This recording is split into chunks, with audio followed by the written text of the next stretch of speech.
Hey guys, what's going on? We're going live today. I just wanted to start a few minutes early before I have. Oh, oops. We're live now. So, hey guys, it's Gina Elliott here. Just wanted to start a few minutes early before I have my guest on, just to kind of see how everybody's doing, work out any kinks that I might have with sound, and say hey. We're going to have a guest on today. We're going to have Nikki Sullivan on, and she's going to be talking with us about the upcoming seminar. She usually travels to this area in late December and early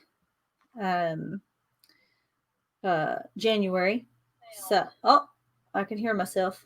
So we're going to talk to her a little bit. So if you're in the room, the chat room, you are welcome to, of course, post your questions there, and we'll see if we can get them out. If you want to come on live with me, of course, you can always just send me a message. I've got my phone ready to go so that I can get messages still.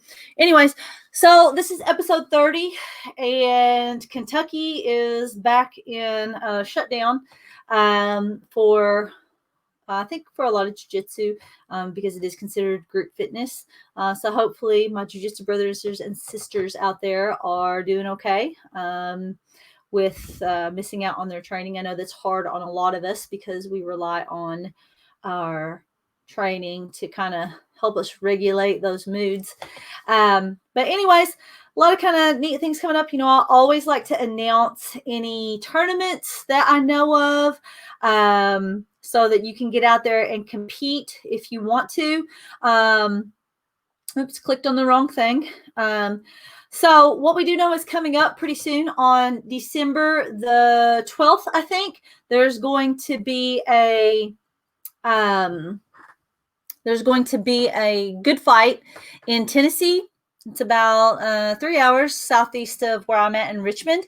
So they do a really good show. So, you know, you can go to goodfighttournaments.com and check that out if you're interested in competing. I saw they had 3 white belt girls that were already registered. So that's exciting. And then Bwjjc is also going to be doing their tournament in Louisville on December 19th, which should be after the lockdown of group fitness has lifted. So that should be good. I did get an email too from Tim Worthland, who runs Bwjjc, and he made a post saying he has full intentions on running this tournament. You know, of course, we have to wait and see on the 11th what the announcements are, but he has full intentions on running this tournament in Louisville, that he has a first, second, and third option for if shit goes wrong. To making sure that you get that opportunity to compete. So, you know, take advantage of early registration pricing. Tim Worthland is been wonderful for us to compete with at 10th Planet. So I'm sure that he, you know, has been through it a few times now with all the madness that COVID has brought to us. And he is on top of his shit, making sure that Bwjjc in Louisville on December the 19th is going to go down. So make sure that you get registered early. Take advantage of that early registration pricing. The second thing that I'll hit on there is that he says that, you know, he gets a ton of people doing gi. You know, if he has like 300 competitors, you know, doing gi, he'll have probably half as many doing no gi. And then after, of course, gi is over, some of those people kind of drop out as well. So just remember, there are some all no gi schools out there. You may get a different feel for somebody who's competing in no gi that didn't compete in gi. So, you know, try to hit them both up. It's good for experience. Even as a 10th Planet school, we really encourage our members to put on the gi, at least for competition, because you're going to get so many more matches. So, guys, get out there and compete in no gi. I've got some girls who can't. They've not been able to compete sometimes in no gi because then nobody's in their division. But I love all formats in competition. So, I encourage everybody to get out there and do their best to compete in all formats. My preference, of course, I really like the good fight format with the submission only. And then the way they do it is it's probably my preferred method above even the EBI rounds. First, you both have to start off in rear naked choke and who gets the fastest submission. Then if nobody submits, then they go to armbar to see who gets the fastest submission. If nobody submits, then they go to triangle to see who gets the fastest submission. So, and they just keep doing that until somebody gets submitted. All right, Nikki's having some trouble getting on here. Let me see if I can't try this again. Surely we're not going to have issues. That would stink. All right. Let me send it to her again.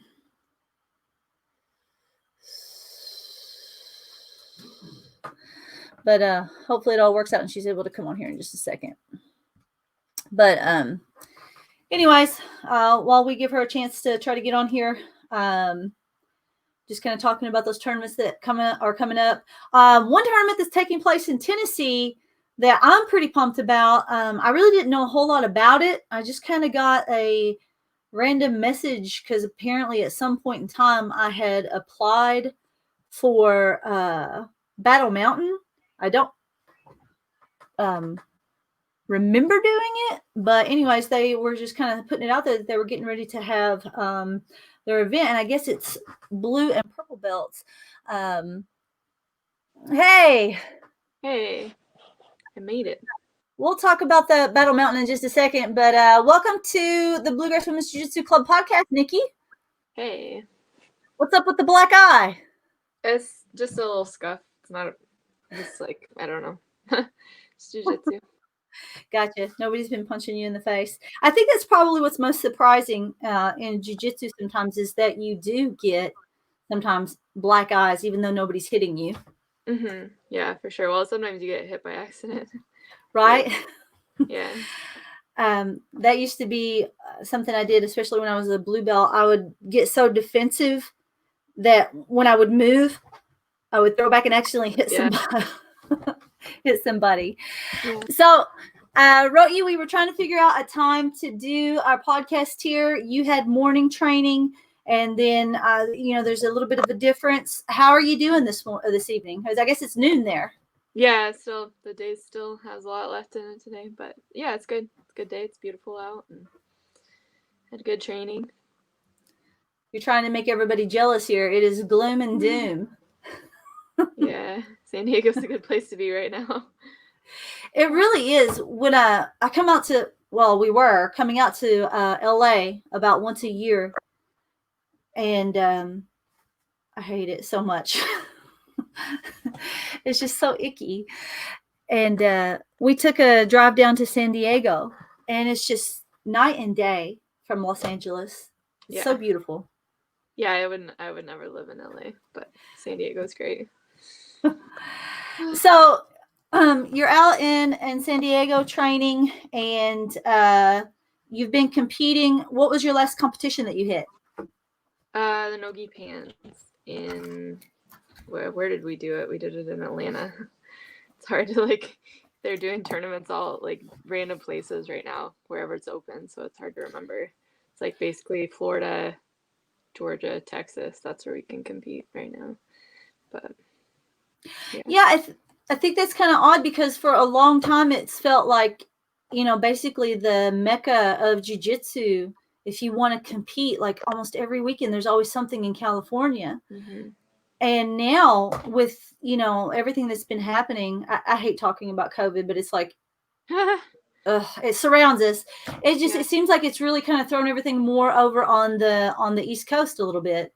Yeah, I'm pissed. I moved out here, so I didn't have to fly to compete. Not have to fly to compete. It's okay though. So how does that affect, I guess, international competition for you? Were you competing internationally much before that anyways? Not very much. The only tournament I ever did was the one in Abu Dhabi, and Oh, and I did the Europeans. So I don't know if that'll happen because usually the Europeans happen in Portugal at the end of January. And I don't know if that's going to happen next year. But I did the one this past year because like COVID hadn't really happened yet. Yeah, COVID hadn't like destroyed the world. But yeah, I'm not looking to travel internationally much. I'm going to Mexico in a couple weeks for the combat jiu-jitsu in Cancun, and that should be fine to travel there. But not trying to go anywhere else right now. Yeah, I was actually going to ask about that because you've primarily focused on strictly jiu-jitsu.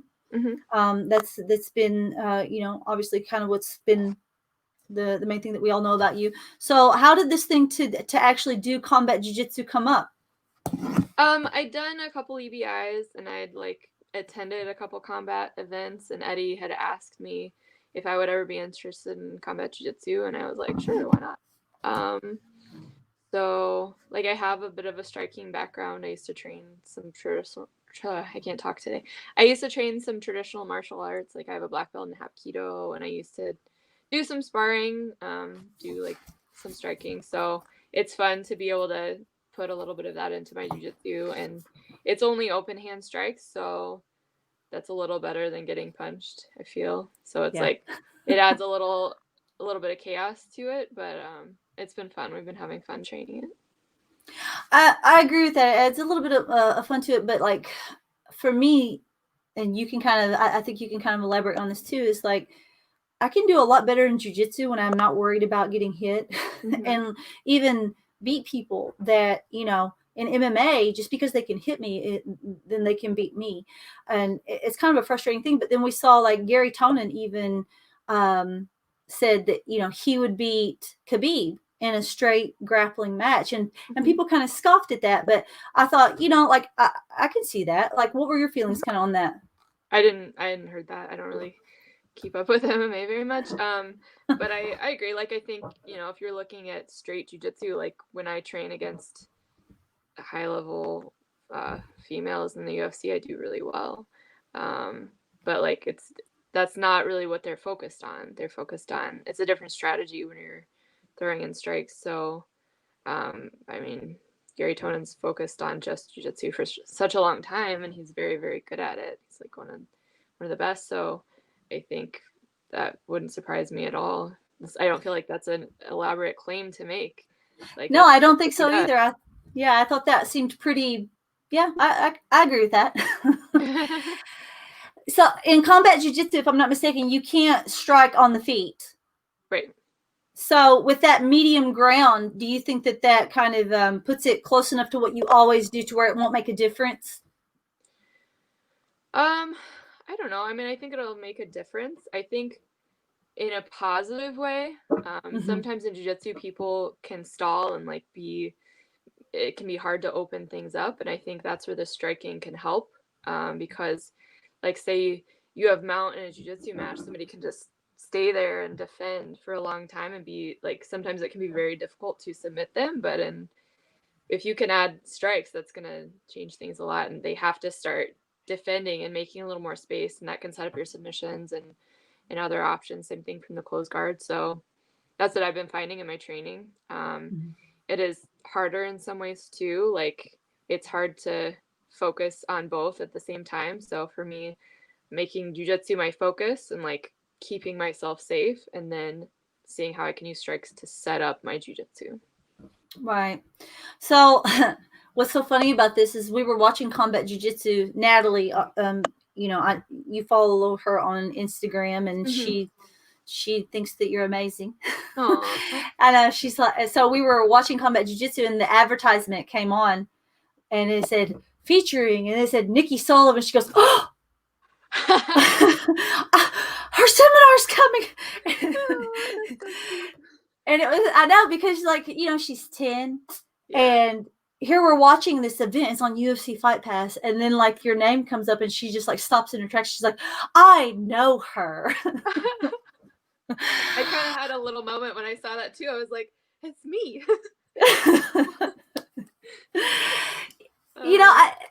I wonder if people, I do wonder sometimes if people kind of go through that. Like, do you ever kind of feel this, like, because from my perspective, that's one of the reasons that I love having you in, because for this area, I feel like you're, a superstar, like a local celebrity. And so, do you ever kind of get that feeling about yourself? Like, whoa, like I've made it. Yeah.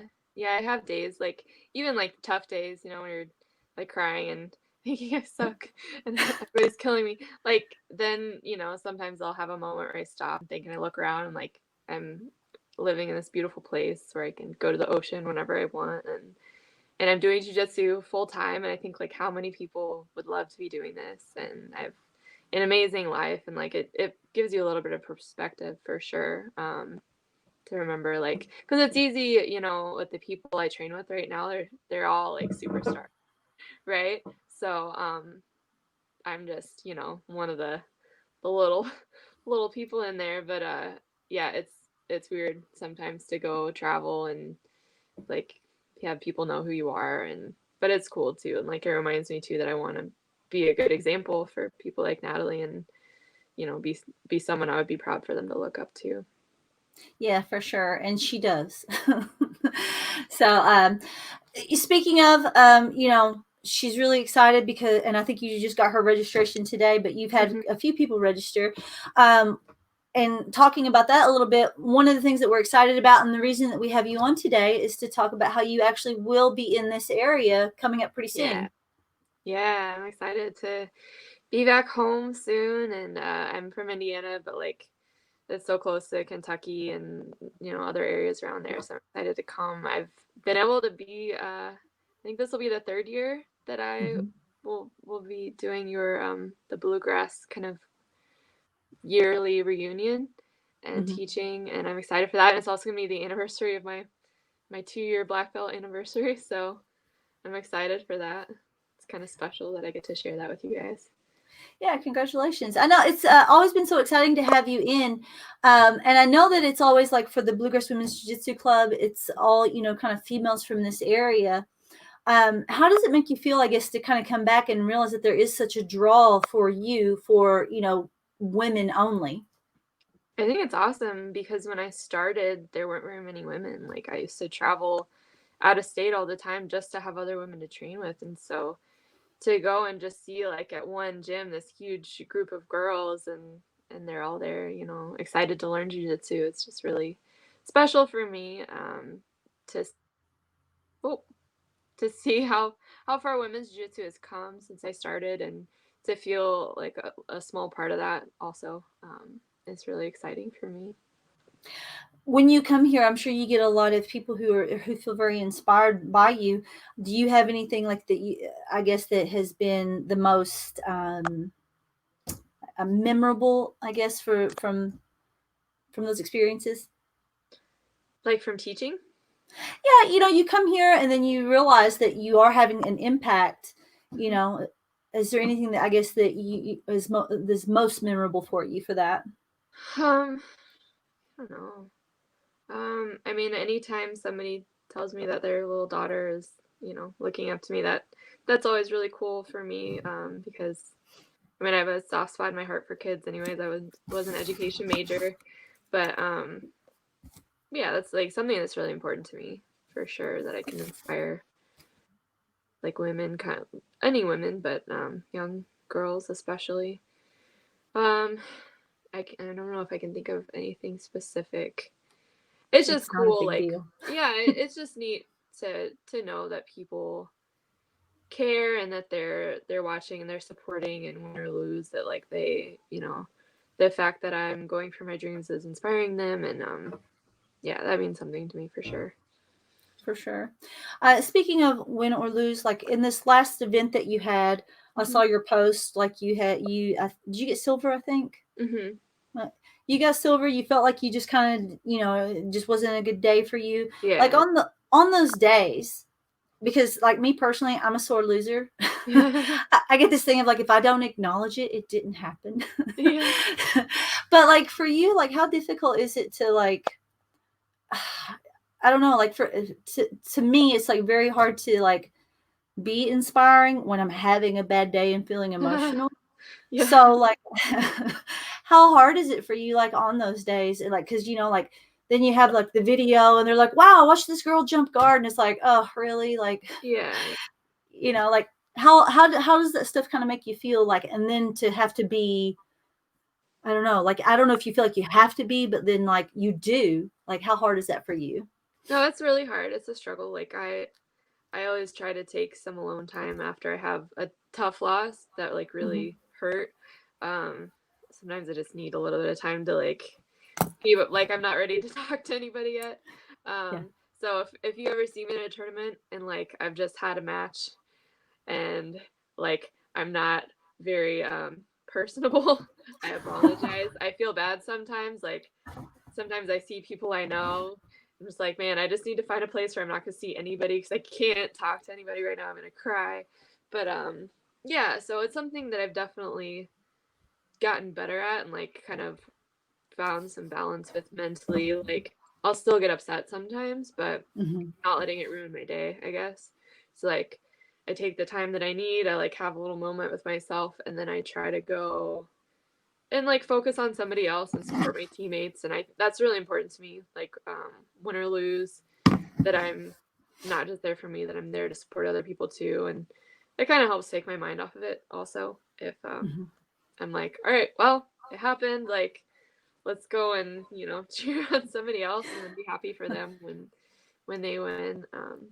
That's something that helps me for sure. And then like the next day, it's in the past, and of course I'll still think about it and I'll run through it in my head, but like it's gonna happen. It's part of it, and that's something that I'm realizing more and more. Like I've had a lot of wins and I've had a lot of losses, and it's just part of it. And everybody has like, there's nobody out there who hasn't had an embarrassing loss or like a tough loss. So it's just part of the game, and it's the risk that you take if you want to go out and compete.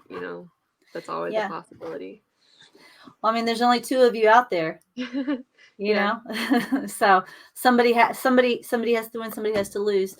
So, and I guess I would ask too is like, I've noticed that there's a lot of, through following you, a lot of Atos females that are out there like doing really big Yeah. things.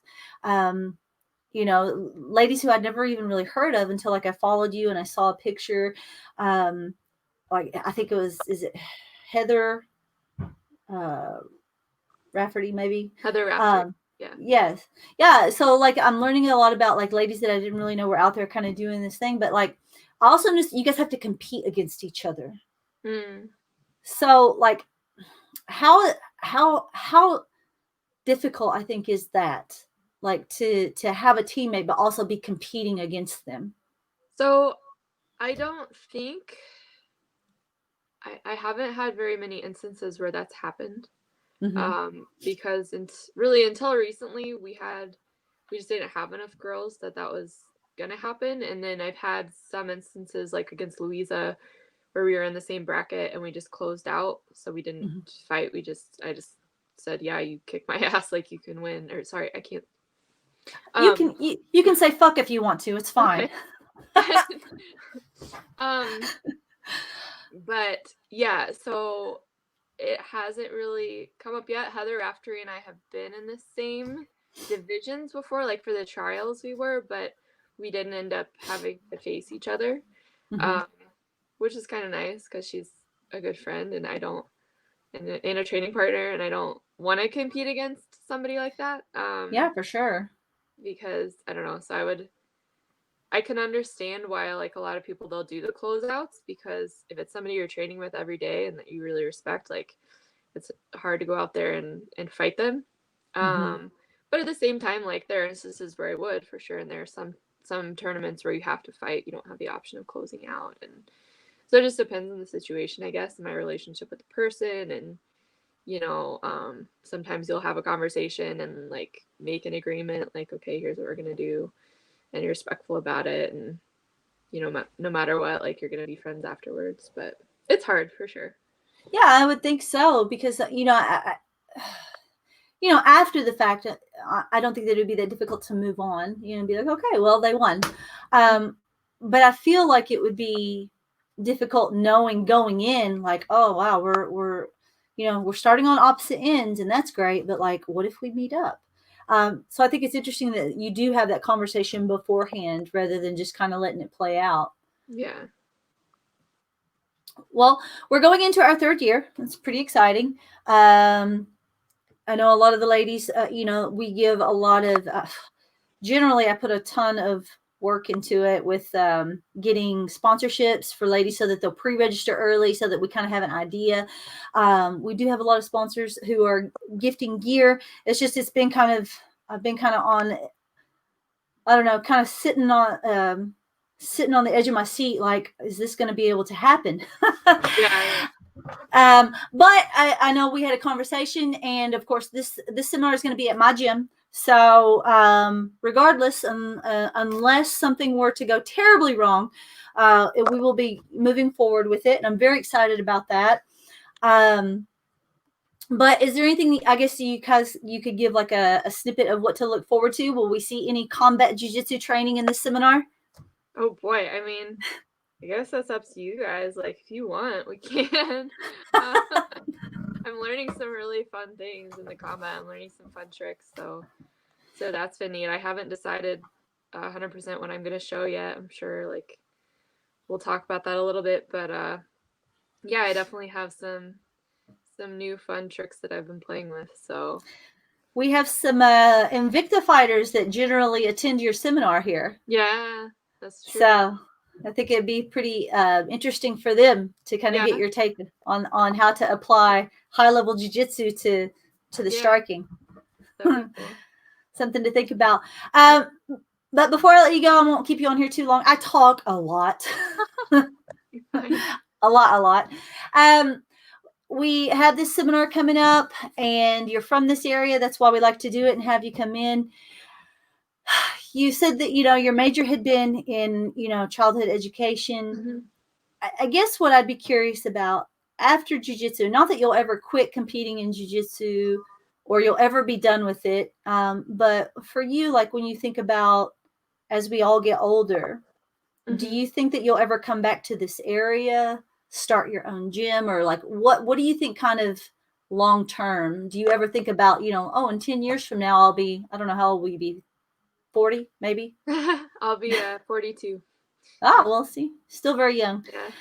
Yeah. Do you give that any kind of consideration that you think you'll ever come back to this area? Yeah, and it's a question I get a lot in general, like what are you planning to do in the future? And it's something that's always been like hard for me, I guess. Like I've never been a really thinking far ahead kind of person. I wouldn't. I'd just be like, I don't know. I know. So, but it's something that I've been thinking about more and more just as I'm still really focused on competing and, but I'm also doing a lot of teaching and I really enjoy teaching. It's one of my favorite parts of jiu-jitsu. I love the learning and I love being able to share that with others also. So that's definitely, like in the future, it's going to be jiu-jitsu in some form, whether I open my own gym, whether I like collaborate with somebody else. But it'll definitely like still be jiu-jitsu. I don't know where I'll end up. I'm definitely not in a hurry to leave San Diego, but I definitely love being able to go back home and visit, and it's always like a refreshing trip for sure to see everybody back home and my old teammates. And but yeah, we'll see. Like the future is unclear, but it'll definitely have me teaching jiu-jitsu in some capacity, and I don't know, I'm gonna keep working hard and see what happens. Like this year has told us that you really can't plan. You don't know what's gonna happen, but I think my experience has been that if I keep working hard and just keep like pushing myself, good things have happened so far, like things that I wouldn't have planned for. So kind of keeping things open in that respect, but yeah. We'll so you said you get that question a lot. You've been doing, you do a lot of interviews and things like that. So for you, what is the most obnoxious question you get asked? I don't know. I have to think about that one. Obnoxious question. I know. It must not be too bad then. Yeah, like nothing pops into my head right away. I guess like sometimes I'll get a lot of the same questions. like, how to do start and stuff like that. It's not annoying. Like, I feel like it's, a pretty natural question to ask. Yeah. But yeah, I don't really get annoying questions, I think. I guess that's good. No, it is. Well, something you just said, and coming up to this area, do you have brothers and sisters? Yeah, I have 2 little brothers. Ah, do they do jujitsu too? No. No. Maybe one day I'll get them to. There's actually a gym in my hometown now in Columbus, Indiana. And that's cool for me, like, because there was never jujitsu there before. Now I'm like telling my family, you should go check it out. It's 10 minutes away. But There yeah. you go. So, are there any other seminars that you'll be hitting when you're in the area in case Richmond, Kentucky is too far away? Anything else that you'll be hitting while you're here? Yes. And I don't know if I remember all the dates, but December 30th, I'll be in Martinsville, Indiana. Then with you guys on the 2nd, I think, I don't know if I have anything else that weekend. I'm doing a seminar at one point in Columbus, Indiana at Brown's Bwjjc. I'm doing one Journey up near Fort Wayne, and then one in Brighton, Michigan, and then there's one in Columbus, Ohio also. Okay. So I'll put out a list of those, but I'll basically be around the first 3 weeks in January, and barring any crazy pandemic restrictions, hopefully they will happen. But, oh, girl, I hate it so much. But one of the thing is, just in case anybody's interested, I know that you have a lot of guys who are interested in training with you as well. Obviously, I mean, that goes without stating. You compete at some of the highest levels out there. I've let people know, but also you can let people know. We are having the Bluegrass Women's Jiu-Jitsu Club event that's for females only. But you are willing to do private lessons before or after, I guess. Yeah. So, fellas, I would have just an open seminar, but it is from a Bluegrass Women's Jiu-Jitsu Club. But if you're interested in training, they can hit you up directly, I guess, for a private lesson. Yeah. I'll be around small groups like for a few weeks, so yeah, hit me up and I'll set it up. You obviously probably do small groups training in 2 or 3 at a time as well. Yep. It's probably preferred private lessons where I have to be like the grappling dummy and the teacher, or yeah. If somebody wants to come with a partner, that's always nice because then I can watch a little better. But for sure, whatever works. All right. Well, thanks for coming on today. If there's anything you want to add, or if there's any sponsors you want to give shout outs to, or tell us why they're awesome and where to find you on social media. Yeah, you can find me on social media on Instagram at Nikki Bwjjc. I have a Facebook athlete page also. And those are the main social medias that I use. Feel free to hit me up. My gi sponsor is Roll Dogs Kimonos. They're awesome. And Our Life CBD and Ground Shark Coffee. I love them. And Electrum Performance does all my strength and conditioning training. They're awesome. I think that's, I don't know, I'm probably forgetting somebody, but yeah. Well, thank you so much for joining us today, and we'll see you in, I guess, almost a month. Yeah, we'll see you. See ya. Thank you.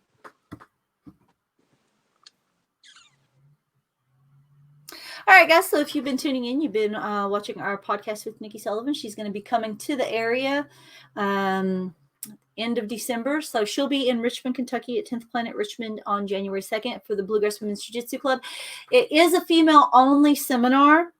But if you want to get with her on a private lesson, so like say ladies, if you're coming for the seminar and like some of the fellas in your gym want to come down maybe a little before and get a private lesson with her, hit her up. She'll be able to help you guys out with that. So pretty exciting, and you'll have full access to my gym. So, you just set it up with her. You don't need to contact me. The only thing I'll need to know is what time you guys want to be there. So that should be exciting. Other than that, like she's coming in, and that's always a really fun time. Last few years that she's been injury free. So she even rolled with a few of us, which was really nice. And, So make sure that you check it out, get registered, regardless of what's happening. It's at my gym, so I don't have to worry about somebody else feeling like, oh well, we can't have this or whatever. So I mean, it would have to be something tragic to get it canceled. So we will definitely be having that on January the 2nd. So get registered. It's $50. It doesn't cost that much. But before we were lucky enough to get to speak with Miss Sullivan, we were talking about Battle Mountain that's going to be taking place this weekend. I think it is it's a female only event. I think they are paying out like $1,200 or $1,600 to the winner for a blue and purple belt. I think 125 and under. Let me see if I can't find it. I just saw it the other day. It's got a lot of really exciting matches. Now, if I can just find it. I know they're going to have Nikki Jackson, who's going to be in it. She won Artemis the first time that they had it in Knoxville. So let's see. Oh, no, I can't find it. Doesn't that figure?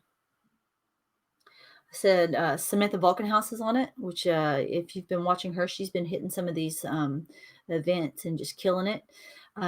Artemis actually took place just a few weeks ago, where they had ladies flying in from everywhere. I think New York, California. So Danny, she's doing a lot there for with her Artemis event, and I think she's actually going to have another one on January 21st down in Florida. So that's exciting. Or Artemis is going to be a little more southern of a location, but hopefully maybe something can come up closer around here, because that was one of the things that really excited me about it, is that it was kind of a high level event right here in this area. But it looks like Battle Mountain is ready to kind of do their thing with a similar event, and it's got a lot of the local talent on it. So be sure to check that out. If I can find the link, I'll post it. I know I saw the pictures pop up in my timeline the other day, and it was just like good grappler after good grappler, just their picture popping up. And I'm like, wow, these are going to be some awesome matches. So I'll try to get that posted up pretty soon. I don't know if they'll have a live link. Maybe I can text somebody and find out. Because like I said, apparently I've been in contact with the person who runs it. I just didn't really realize it. But I'll try to get that posted if you like watching high level female jiu-jitsu. And then, like I said, December the 12th, we're going to have Good Fight, which, like I was saying earlier, it's my favorite format, even more so over the EBI overtime rounds, because the overtime rounds are designated, and you just keep going until somebody taps. You don't win by ride time. It's until somebody taps, and whoever taps the fastest. So I really like that. Like, a submission literally is the only thing to win. And then after that, we have Bwjjc coming in to Louisville. And like I said, he said he's going to have the event no matter what. So that's going to be really nice for people in the Kentucky area. Get registered. I have a lot of faith in Mr. Morthland that he's going to, follow through with what he says he's going to do. And he's actually also one of the sponsors of the anniversary event that we have coming up on January 2nd. So if you register early, you're going to have a chance to win a rash guard by a retro grappler. We're going to be giving discount codes from Six Chic. We're going to be giving out, I think, a pair of shorts, and a rash guard from Bwjjc. So if you register early, you're going to have a chance to win one of those things. But just to talk about Bwjjc, it is a points tournament. But you need to get all the experience you can in all different formats, right? Which obviously our guest that was just on is doing too, doing combat jiu-jitsu, which is, another format that she's adding to her repertoire of experience there. She's gi, no gi, IBJJF, EBI overtimes, and all that kind of stuff. So the ladies at the highest levels compete in a lot of different rule sets. So, maybe there's something to that. But anyways, thank you guys for tuning in. I'll try to get back on here again by the end of next week on Friday, probably a little earlier. I don't really like podcasting later in the day. So get give me a shout out. Let me know what you thought. And if you guys have any questions, just be sure to send me a message. See you guys.